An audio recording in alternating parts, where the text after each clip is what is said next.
Hello दोस्तों, स्वागत है आप लोग अपने इस यूट्यूब चैनल फ्यूचर पॉइंट मस्ती पर।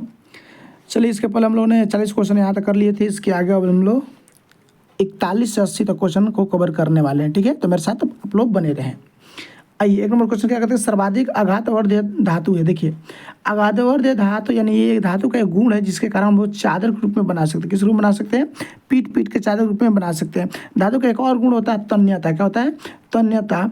इस गुण के कारण हम लोग उसको तार के रूप में बना सकते हैं। किस रूप में बना सकते हैं? तार के रूप में खींच सकते हैं। तो धातु का सबसे इंपॉर्टेंट जो है वो दो गुण है। कौन सा गुण है? दो गुण है। वो दो गुण जो है आघातवर्धकता है, दूसरा तन्यता है। ठीक है, तो आपका सबसे ज़्यादा होता है सोना में, चांदी में होता सब में है, लेकिन सबसे ज़्यादा किस में होता है? आपका सोना में होता है, क्योंकि 1 ग्राम में लगभग हम लोग 2 किलोमीटर का तार खींच सकते हैं। ये एनसीईआरटी आपका क्लास 10th का जो है एनसीईआरटी में ये लिखा गया है। ठीक है ना। क्वेश्चन क्या है कि ग्रीन हाउस गैस क्या है? तो ये कार्बन डाइऑक्साइड है। इसका सूत्र क्या होता है? तो CO2 होता है कार्बन डाइऑक्साइड का। ठीक है, अगर हम लोग बात करें नाइट्रोजन जो है वायुमंडल में लगभग कितना परसेंट है? तो 78% है। और ऑक्सीजन की बात करें तो लगभग ये आपका 21% है। अगर एक्यूरेट की बात करें तो ये 20.99% है। ठीक है, आइए अगला क्वेश्चन क्या है कि वास्तविक प्रतिबिंब हमेशा कैसा बनता है? तो ये बनता है उल्टा। कैसा बनता है? उल्टा बनता है। ठीक है, आइए अगला क्वेश्चन है, कहता है कि कौन कमरे के ताप पर द्रव होता है? देखिए, कमरे के ताप पर द्रव एक तो आपका धातु होता है और दूसरा आपका कौन होता है? अधातु होता है। ठीक है, धातु और अधातु। तो धातु की बात करेंगे तो आपको मरकरी हो जाएगा, लेकिन वहीं अगर धातु की बात करेंगे तो आपको ब्रोमीन होगा। क्या होगा? ब्रोमीन। Br से ब्रोमीन होता है, याद कर लेना है, काफ़ी इंपॉर्टेंट है। ठीक है ना। धातु कहेगा तो मरकरी हो जाएगा Hg। ठीक है, अगर वहीं कहेगा धातु तो क्या कहेंगे? ब्रोमीन कहेंगे। ठीक है ना। क्वेश्चन की बात करें तो कहता है कि वर्षा जल का संचयन क्या कहलाता है? तो ये कहता है जल प्रबंधन। क्या कहलाता है? जल प्रबंधन कहलाता है। ठीक है, अगला क्वेश्चन है कि पवनों से विद्युत उत्पादन करने में विश्व में प्रथम स्थान पर कौन सा देश है? तो डेनमार्क है। क्या है? डेनमार्क। अगर बात करें तो पवन ऊर्जा उत्पादन करने के लिए लगभग आपका स्पीड कितना होना चाहिए? तो 15 kilometre per hour. 15 kilometre per hour. ये एनसीईआरटी के सारा चीज़ हम आपको पढ़ा रहे हैं। ठीक है ना, बिल्कुल एनसीईआरटी का बुक का निचोड़ आपको पढ़ा रहे हैं, इसलिए विशेष रूप से ध्यान देते रहिए। ठीक है ना। तो कितना होना चाहिए? 15 किलोमीटर पर आवर से कम रहेगा तो बिजली उत्पादन नहीं हो पाएगा। आइए अगला क्वेश्चन क्या है, सरलतम हाइड्रोकार्बन क्या है? सरलतम हाइड्रोकार्बन आपका मीथेन है। क्या है? मीथेन है। देखिए, अब आपको हाइड्रोकार्बन को दो तरह से बांटा गया। एक संतृप्त, क्या बांटा गया? एक संतृप्त, संतृप्त एक डाला गया है आपका असंतृप्त। असंतृप्त, ठीक है ना, असंतृप्त। देखिए, लिखने में थोड़ा दिक्कत हो रहा है क्योंकि फोन है तो हाथ से लिखने में मेरे जो हम बोल रहे हैं उस पर आप ध्यान दीजिए। संतृप्त में आता है आपका ये मीथेन आता है, जिसको हम एल्केन ग्रुप कहते हैं। और असंतृप्त में जो है आता है आपका एल्किन और एल्काइन। तो एल्किन और एल्काइन जो है वो आपको आसानी से नहीं टूटता, जबकि ये आपका संतृप्त जो है टूट जाता है। क्या कहता है कि रक्षी कोशिका कहाँ पाई जाती है? तो पत्तियों में पाई जाती है। कहाँ पाई जाती है? पत्तियों में पाई जाती है। जड़ जो है पानी को सोखता है, किसके कारण? तो परासरण। किसके कारण? परासरण के कारण जो है, जिसको इंग्लिश में ऑस्मोसिस कहते हैं, उसके कारण जो है जड़ जो है पानी को सोखता है। ठीक है ना। आइए अभी याद रखिएगा एनसीईआरटी। सर्च लाइट का परावर्तक सतह किस दर्पण का होता है? तो सर्च लाइट का परावर्तक सतह जो होता है अवतल दर्पण का होता है, इसलिए इसको अवतल दर्पण बनाते हैं ताकि इसकी प्रकाश दूर दूर तक जाती है। ठीक है, आइए अगला क्वेश्चन क्या क्या, रासायनिक अभिक्रिया के दौरान किसी पदार्थ में ऑक्सीजन का ह्रास क्या कहलाता है? देखिएगा, अगर ऑक्सीजन जुटेगा तो ऑक्सीकरण। ठीक है, ऑक्सीकरण। और ऑक्सीजन हटा तो ऑक्सीकारक, या ऑक्सीजन जुटेगा तो उपचयन कहते हैं। ऑक्सीजन जुटेगा क्या कहेंगे? उपचयन कहेंगे। अगर ऑक्सीजन हटेगा तो अपचयन कहेंगे। ठीक है, आंसर होगा अपचयन होगा, क्योंकि यहाँ ऑक्सीजन जो है हटता है और हाइड्रोजन जो है आपका जुड़ता है। संक्षारण की बात करें तो संक्षारण तब होगा, संक्षारण की बात करें तो संक्षारण तब होगा जब आपका ऑक्सीजन और प्लस जल दोनों हो तो संक्षारण होगा, अन्यथा संक्षारण नहीं होगा। ठीक है, प्रकृति में ऑक्सीजन का संतुलन कैसे बनता है? तो प्रकाश संश्लेषण द्वारा। वेरी वेरी इंपॉर्टेंट, प्रकाश संश्लेषण द्वारा होता है। संयोजन अभिक्रिया में क्या होता है? दो छोटे छोटे उत्पाद मिलकर एक बड़े उत्पाद का निर्माण करते हैं। ठीक है, आपको ऐसे याद करना है। अब घटन में क्या होता है कि एक बड़ा सा जो होता है छोटे छोटे में टूट जाता है। अगला क्वेश्चन कहता है कि जल से भरी बाल्टी का पेंदी ऊपर उठा हुआ प्रतीत होता है किसके कारण? तो अपवर्तन के कारण। पिछले क्लास में बताए थे। जब भी कहेगा कि बड़ा दिखाई देना, छोटा दिखाई देना, ठीक है ना, टेढ़ा दिखाई देना, सब अपवर्तन है, ठीक है ना। लेकिन वही कहेगा लाल, हरा, भूरा, अगर कलर कहेगा तो आपको प्रकीर्णन करना है। जिसका था नीला आपको दिखाई देता है, काला दिखाई देता है, सब प्रकीर्णन है। क्या है? सब प्रकीर्णन है। आइए अगला क्वेश्चन आपका क्या है? अगला क्वेश्चन क्या कहता है कि ऊष्मा और विद्युत का सबसे अच्छा चालक कौन होता है? कि आपका चांदी है। सबसे इंपॉर्टेंट क्या है? चांदी है। इसको याद कर लेंगे। होता सब है, देखिए इससे भी आपको निकलेगा, इससे भी निकलेगा। सबसे सुंदर अगर कहा सबसे अच्छा तो आपका चांदी होगा। क्या होगा? चांदी होगा। अच्छा एक बात और, चांदी का संकेत क्या होता है? Ag। सोना का संकेत क्या होता है? आपका Au। और लोहा का होता है Fe। एल्यूमिनियम का होता है Al। याद कर लेंगे, ठीक है ना। आइए अगला क्वेश्चन क्या है कि निम्न में से कौन उभयलिंगी जंतु है? उभयलिंगी का अर्थ होता है जिसमें दोनों लिंग पाए जाते हैं, ठीक है ना, मेल फीमेल दोनों। तो क्या होगा? केंचुआ होगा। क्या होगा? केंचुआ होगा। बाकी सब में एक एक लिंग पाया जाता है। अगला क्वेश्चन आपके सामने है। अगला क्वेश्चन कहता है कि प्रकाश के परावर्तन के नियम में आपतन कोण किसके बराबर होता है? परावर्तन कोण के बराबर होता है।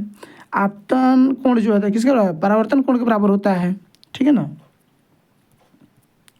आइए अगला क्वेश्चन क्या है कि सोडियम को केरोसिन में डुबोकर क्यों रखा जाता है? ताकि वो जो है आग ना पकड़ ले। तो ऑक्सीजन से प्रतिक्रिया से बचाने के लिए उसको क्या करते हैं हम लोग? केरोसिन तेल में डुबा कर रखते हैं। देखिए अगला क्वेश्चन क्या कहता है कि लार में कौन सा एंजाइम पाया जाता है? तो टाइलिन पाया जाता है। बहुत अच्छी बात है। क्या पाया जाता है? टाइलिन पाया जाता है।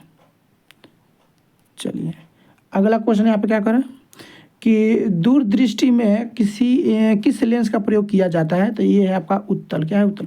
एक ट्रिक बताया था आपको, याद करना है। देखिए अवतल, अवतल बड़ा है तो इधर आपका निकट जो है ये भी बड़ा है, निकट, ठीक है, निकट बड़ा। अगर आपका उत्तल छोटा है तो आपका दूर भी क्या है? छोटा है। तो इसे याद करना है। दूर है तो उत्तल है, और निकट है तो अवतल है। निकट है तो क्या अवतल है? निकट बड़ा है, और यहाँ दूर छोटा है तो छोटा का खातिर छोटका, बड़का खातिर बड़का। आपको ऐसे याद कर लेना है।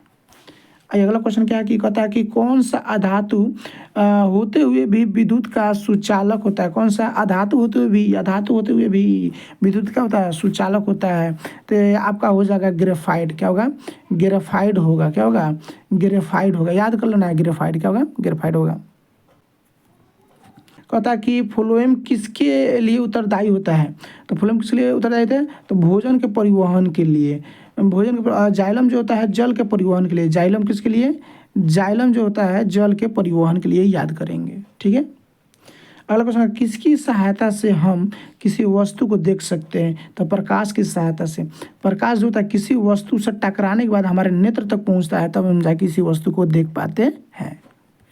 अगला क्वेश्चन है कि मानव हृदय में कितने कोष्ठ पाए जाते हैं? कोष्ठ पाए जाते हैं, यानी 4 कोष्ठ पाए जाते हैं, जिसको चेम्बर कहते हैं। क्या कहते हैं हम लोग? चेम्बर कहते हैं, ठीक है। अगला क्वेश्चन क्या है कि शुद्ध सोना कितने कैरेट का होता है? तो 24 कैरेट का होता है। लेकिन जो भी हम लोग घर में औरतों के लिए सोना गहना जो भी बनाया जाता है और ठीक है, उस आपका 22 कैरेट का। कितना कैरेट का होता है? 22 कैरेट का होता है। 20 कैरेट भी होता है, लेकिन मुख्य रूप से अगर पूछेगा कि ज्वेलर्स कितने कैरेट के बनाए जाते हैं तो 22 कैरेट का आपका बनाए जाते हैं। शुद्ध सोना कितना? 24 कैरेट के। तो शुद्ध सोना क्यों नहीं बनाया जाता है? क्योंकि काफ़ी ज़्यादा सॉफ्ट होता है, धीरे से दबाने पे भी क्या होता है? टूट जाएगा। अगला क्वेश्चन क्या है? वे पदार्थ जो जैविक प्रक्रम द्वारा अपघटित हो जाते हैं उसे क्या कहते हैं? तो जैव न्यूनीकरण कहते हैं। देखिए जैविक प्रक्रम का अर्थ वो होता है वो पदार्थ जिसको आप वायुमंडल में छोड़ दीजिए और आसानी से गल जाए। जैसे कि पेड़ पौधे के पत्ते जो हैं, साग सब्जी जो है वो आसानी से गल जाता है। लेकिन वहीं अगर आप प्लास्टिक छोड़ दें तो गलता है। तो प्लास्टिक अगर नहीं गलेगा तो उसको अजैविक कारक कहेंगे। क्या कहेंगे? अजैविक करेंगे, ठीक है ना। आइए अगला क्वेश्चन क्या है कि चंद्रमा पर खड़े अंतरिक्ष यात्री को आकाश कैसा दिखाई देता है? तो काला दिखाई देता है। कैसे दिखाई देता है? काला दिखाई देता है। क्या दिखाई देता है? काला। अब क्यों काला दिखाई? क्योंकि वहाँ वायुमंडल नहीं है। क्या नहीं है? वायुमंडल नहीं है, इसी के लिए वहाँ काला दिखाई पड़ता है, ठीक है। अगला क्वेश्चन की कोशिका झिल्ली किस प्रकार की झिल्ली है? तो अर्धपारगम्य। क्या है? अर्धपारगम्य झिल्ली है। आपको याद करना है, ठीक है ना। अर्धपारगम्य झिल्ली है। आइएगा अयस्क में उपस्थित अशुद्धियों को क्या कहते हैं? तो गैंग कहते हैं। क्या कहते हैं? गैंग कहते हैं। अयस्क में उपस्थित अशुद्धियों क्या कहते हैं? तो गैंग कहते हैं, ठीक है। वन संरक्षण का उपाय है? तो देखिए, नए वृक्षारोपण बहुत अच्छी बात है। नए वृक्षारोपण के भी आप वन को संरक्षित कर सकते हैं। वनों की कटाई पर रोक लगा के भी आप जो है वन के संरक्षण कर सकते हैं। जनसंख्या वृद्धि पर भी रोक लगा के आप जो है उसकी वन संरक्षण की जो है आप संरक्षण कर सकते हैं। वन संरक्षण देखिए, जनसंख्या बढ़ेगा तो जगह भी चाहिए रहने के लिए, तो दरअसल बात है ये लोग क्या करते हैं, पेड़ पौधे काट देते हैं, ठीक है ना। आई क्या कहते हैं, बॉक्साइड किस धातु का अयस्क है? तो एल्युमिनियम का है। किसका है? एल्युमिनियम का है। आइए अगला क्वेश्चन क्या है, कहता है भोजन का पचना किस प्रकार की अभिक्रिया है? तो उपचयन है। ये क्या है? उपचयन है। इसलिए उपचयन है क्योंकि इसमें ऑक्सीजन जुड़ता है। जब तक आप खाना खाने के बाद जब सांस लेते हैं तो ही आपका खाना पचता है, ठीक है। और इसे हम लोग एक और नाम से जानते हैं, क्या कहते हैं इसको? ऊष्माक्षेपी भी कहते हैं। क्या कहते हैं? ऊष्माक्षेपी। क्योंकि जब ये खाना टूटता है, ऑक्सीजन लेते हैं, जब खाना टूटता है तो आपको बॉडी से ऊष्मा भी निकलता है। क्या निकलता है? ऊष्मा भी निकलता है। आइए अगला क्वेश्चन कहता है कि प्रतिरोध का एसआई मात्रक क्या है? तो प्रतिरोध का एसआई मात्रक कहता है ओम होता है, ठीक है। और एम्पियर जो है आपका धारा का है। किसका है? धारा का है। और विभवांतर का वोल्ट है। विभवांतर का क्या है? वोल्ट है। और शक्ति का वाट है। किसका है? शक्ति का वाट है। याद कर लेंगे। आइए अगला क्वेश्चन क्या है, कहता निम्नलिखित में से कौन एक भूमिगत जल का उदाहरण है? भूमिगत जल का उदाहरण क्या है? कुआं है। देखिए, बाकी ये सब ऊपर होता है। भूमिगत का अर्थ है जो भूमि के नीचे से निकाला जाता है, तो ये भूमिगत है। जबकि तालाब ऊपर होता है, ये सब समुद्र क्या होता है? ऊपर होता है, ठीक है ना। आइएगा अगला क्वेश्चन क्या है कि विद्युत ऊर्जा का व्यावसायिक मात्रा क्या होता है? किलोवाट होता है। क्या होता है? किलोवाट। अभी बताया वाट किसका है? शक्ति का एसआई मात्रक किसका होता है? शक्ति का एसआई मात्रक होता है। वोल्ट विभवांतर का है। अगला देखिए क्वेश्चन क्या कहता है, फिर क्वेश्चन में आ गया, कहता है मृत शरीर का पाचन करने वाले जीव को क्या कहते हैं? मृत शरीर को पाचन करने वाले जीव क्या कहते हैं? अपघटक। अब सर अपघटक में क्या आता है? तो कवक। क्या आते हैं? कवक। और आपका आ जाते हैं जीवाणु। क्या आते हैं? जीवाणु आते हैं। कवक और क्या आते हैं? जीवाणु आते हैं। जीवाणु और कवक को ही कहते हैं अपघटक, ठीक है ना। यही जो है मरे सड़े गले जीवों के शरीर को खाते हैं। अम्ल स्वाद में कैसा होता है? तो खट्टा होता है। कैसा होता है? खट्टा होता है। अगला क्वेश्चन कि रक्त में आयरन की कमी से कौन सा रोग होता है? तो एनीमिया रोग होता है। कौन सा रोग होता है? एनीमिया। और मधुमेह जो होता है चीनी के बढ़ने से होता है। किसके बढ़ने से होता है? चीनी की मात्रा बढ़ने से मधुमेह होता है, ठीक है। अगला क्वेश्चन है CFC का पूरा नाम क्या है? क्लोरोफ्लोरोकार्बन होता है, जो कि आपका रेफ्रिजरेटर यानी आपके क्या किस में? फ्रिज में होता है, ठीक है ना। वहाँ से क्लोरोफ्लोरोकार्बन निकलता है और ओजोन परत का क्षय कर देता है। किसका क्षय कर देता है? ओजोन परत का क्षय कर देता है। यानी ओजोन परत का क्षय का अर्थ होता है ओजोन परत का पतला होना। ओजोन परत का क्या होना? पतला होना। और ओजोन परत का अगर हम लोग सूत्र की बात करें तो O3 है। क्या है? ओजोन परत का अगर पतला होना यानी बोले तो O3 का पतला होना। किसका होना? O3 का पतला होना। ऑक्सीजन का सूत्र होता है O2 और ओजोन का सूत्र होता है O3 होता है। आइए अगला क्वेश्चन क्या है, अगला क्वेश्चन कहता है कि टार्टरिक अम्ल इनमें से किसमें पाया जाता है? तो इमली में पाया जाता है। किसमें पाया जाता है? इमली में पाया जाता है, ठीक है ना। और आपको दही की बात करें तो लैक्टिक पाया जाता है। कौन सा अम्ल होता है? लैक्टिक अम्ल होता है। टमाटर में ऑक्जेलिक होता है। क्या होता है? ऑक्जेलिक होता है। याद कर लीजिए, टमाटर में कैसा? ऑक्जेलिक होता है, ठीक है। इसमें लैक्टिक होता है। अगला क्वेश्चन है कि भ्रूण का विकास होता है। भ्रूण का विकास कहाँ होता है? गर्भाशय में। कहाँ होता है? गर्भाशय में होता है, ठीक है ना। आइएगा अगला क्वेश्चन है कि निम्न में से कौन उत्पादक है? तो ये आपका घास है। घास कहिए या पेड़ पौधा कहिए। पेड़ पौधा कहिए, पेड़ या पौधा, ठीक है ना। ये भी जो है उत्पादक है या घास का, ये दोनों है, ठीक है ना। आइए अम्लीय वर्षा का पीएच मान कितना होता है? तो अम्लीय वर्षा का पीएच मान 5.5 से क्या होता है? 5.6 क्या होता है? कम होता है, ठीक है। 7 किसका होता है? उदासीन का होता है। 7 किसका होता है? उदासीन का होता है। अगला क्वेश्चन, मनुष्य में सांस लेने और छोड़ने की प्रक्रिया को कहते हैं? श्वासोच्छ्वास। अगला क्वेश्चन, बेंजीन का अणु सूत्र क्या है? C6H6 है। अगला क्वेश्चन, किसी चालक का विशिष्ट प्रतिरोध निर्भर करता है? किसी चालक के विशिष्ट प्रतिरोध किस पर निर्भर करता है, यानी आर आपका प्रतिरोध किस पर निर्भर करता है, आपका लंबाई पर भी निर्भर करता है, अनुप्रस्थ चालक के अनुप्रस्थ काट के क्षेत्रफल पर यानी एरिया पर भी निर्भर करता है, और चालक तार के पदार्थ यानी पदार्थ पे भी निर्भर करता है, यानी प्रकृति पर किस पे, प्रकृति पर भी निर्भर करता है कि आपका धातु का प्रकृति क्या है। ठीक है, तो ऑप्शन क्या हो जाएगा आपका डब्बा हो जाएगा। अगला क्वेश्चन है कि नर युग्मक और मादा युग्मक के संलयन को क्या कहते हैं, तो जाइगोट कहते हैं। क्या कहते हैं, जाइगोट। जब दोनों मिलते हैं तो उसको हम लोग क्या कहते हैं, जाइगोट कहते हैं। अगला क्वेश्चन, सल्फ्यूरिक अम्ल का अणु सूत्र क्या होता है, H2SO4। क्या होता है, H2SO4 होता है।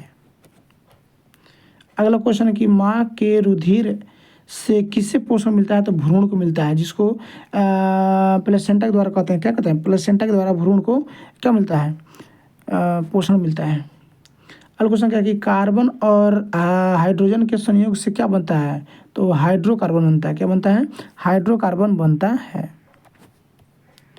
अगला क्वेश्चन, मानव मादा में निषेचन कहाँ होता है, मानव मादा में निषेचन कहाँ होता है, तो फिलिपियन ट्यूब्स होता है। वेरी इंपॉर्टेंट है, फिलिपियन ट्यूब्स में होता है। कहाँ होता है, फिलिपियन ट्यूब्स में होता है।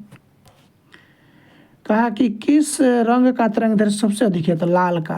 कहेगा सबसे कम किसका, तो बैगनी का। सबसे कम किसका, तो बैगनी का। ठीक है ना, याद कर लेंगे। अगला क्वेश्चन है, लिटमस पत्र किससे प्राप्त होता है, तो लाइकेन से। किससे होता है, लाइकेन नामक पौधा से लिटमस पत्र निकाला जाता है। अगला क्वेश्चन, विटामिन B1 के कारण कौन सा रोग होता है, तो वेरी वेरी। क्या होता है, वेरी वेरी होता है।